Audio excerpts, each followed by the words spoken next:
আসসালামু আলাইকুম। আজকে বাংলাদেশের মন খারাপ কথাটা ক্লিয়ার না। দেখেন, আমরা রিসেন্টলি এমন একটা মানুষকে হারিয়ে ফেলেছি। সে বাংলাদেশের গর্ব ছিল, আমাদের নলছিটিবাসীর গর্ব। ওসমান হাদি বেই, বিশেষ করে সবাই জানেন। আমি বলতে পারতেছি না, কারণ খুব ভালোবাসি তাকে। ভালো একজন মানুষ, ভালো একজন পার্সন। হয়তো ভালো মানুষ বেশি দিন থাকে না, যে কথার একটা প্রসঙ্গ আসছে সেখানে তার সাথে কিন্তু যায়। দেখেন, সত্য কথার ভাব বাংলাদেশে নেই। একদম সাকসেসফুল কথা এটা একটা, মানে সত্য কথার ভাব, সত্য যে বলে সে হারিয়ে যায়। কেনই যাবে না? এখানে তো সত্য বলার জায়গা নাই। আমি জানি আপনি খুব ভয়ঙ্কর ভাবে বিচ্ছিরি খারাপ মানুষ, এমন কোনো পাপ নেই আপনি করেন নাই, কিন্তু আমি বলতে পারবো না। আমার তেল মারতে হবে যে ভাই আপনি খুব ভালো মানুষ।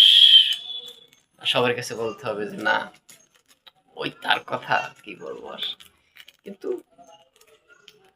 এইটা সবাই বলতে পারে না, সবাই বলতে পারে না দেখি তারা টিকতেও পারে না। সত্য বলতে হবে, সৎ পথে চলতে হবে, সেটা বাংলাদেশে সম্ভব না ভাই। দেখেন, আমার ভাই ওসমান হাদি যখন আক্রান্ত হয় তখন কি বলছিল যে আসামিকে ধরিয়ে দিতে পারলে 50 লক্ষ টাকা পুরস্কার, এরকম একটা কিন্তু সিস্টেম হয়েছিল। তারপর তার কিছু হবে না, আমরা দেখব, তার উপরে আর কেউ আক্রমণ করতে পারবে না, মানে এরকম একটা কিছু যে থাকবে।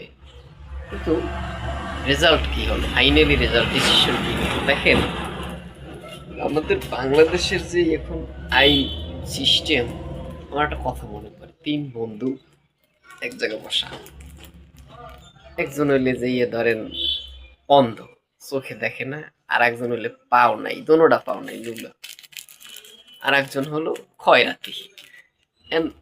যে অন্ধ দেখ আকাশে কি সুন্দর চান উঠছে, লুলো যে হালার অন্ধ, এক লাথি মের মুখে আলপাছে, ও কিন্তু পাও নাই। আর যে খয়রাতি মার লাথি, যা আছে কপালে টাহা লাগলে আমি দেব।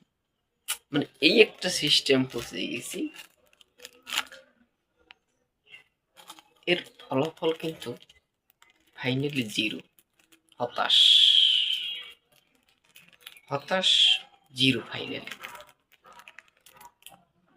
আমাদের কি করতে হবে আমি নিজেও জানি না। আমাদের দেখতে হবে, শুনতে হবে, বুঝতে হবে, সঠিক পথে চলতে হবে।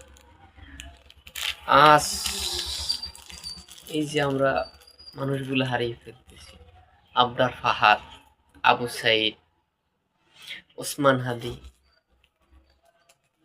এদের মতো ভালো মানুষকে আমরা হারিয়ে ফেলবো, ফেলেছি, ফেলতে আছি। দেখেন, বইয়ের পাতায় কিন্তু এরা মরে না। আমাদের বই খুললে দেখা যায় না শহীদ, জব্বার, বরকত, রাজু বা ভাস্কর্যের কথা মনে পড়ে। এগুলো থাকবে, এগুলো কখনো মরে না। তারা হয়তো বইয়ের পাতা হয়ে থাকবে, মনের স্মৃতি হয়ে থাকবে, আমাদের মাঝে নেই। আমাদের মাঝে থাকার মতো পরিবেশ আমাদের দেশে নাই। কিভাবে থাকবে? আমাদের ভিতরে একটা খাই খাই রই রই নাই নেই চলছে। দেখুন, এই 5 বছরের জন্য ক্ষমতায় আসে আমার আখের গুছাইতে হইবে কেন? বাস্তব, অবশ্যই আমার আখের গুছাইতে হবে, কারণ পরবর্তী জেনারেশন, পরবর্তী 5 বছর যে আমি আসতে পারবো এরকম কোনো ভরসা নেই। কারণ আমি যে কাজগুলো করছি দাদা চমৎকার কায়দায়, এই কাজের ফলে আমি না হইতে পারি, নিজেই আত্মবিশ্বাস হারাই ফেলেছি। এই জন্য নিজের আখের নিজে গুছিয়ে ফেলাই, এই জন্য ভয় থাকে। ভয় নিয়ে তো আর রাজনীতি হয় না, রাজনীতি হয় সাহস নিয়ে। যে আমার থাকতে হবে, জনগণের জন্য কাজ করতে হবে, কোয়ালিটি কাজ করতে হবে, যেটা 100 বছর পরও আমার কথা মনে পড়ে, স্মৃতিতে থাকে। কিন্তু আমরা কি করি, নিজের আখের গুছিয়ে সোজা চলে যাই। ওই বিভিন্ন কান্ট্রি আছে, ইউরোপ কান্ট্রি আমাদের জন্য তো দরজা খোলাই। 1,000 কোটি 1,500 কোটি 5,000 কোটি টাকা লইয়া সেখানে সুখে শান্তিতে আমার ছেলে পেলে নিয়ে আমরা সুখে শান্তিতে থাকতে পারি। এই রাজনীতি, এই সিস্টেম, এগুলো আমাদের হারানোর বেদনা। ভালো ভালো থাকবেন, আমার কথায় কেউ রাগ করবেন না। আসসালামু আলাইকুম রহমতুল্লাহ।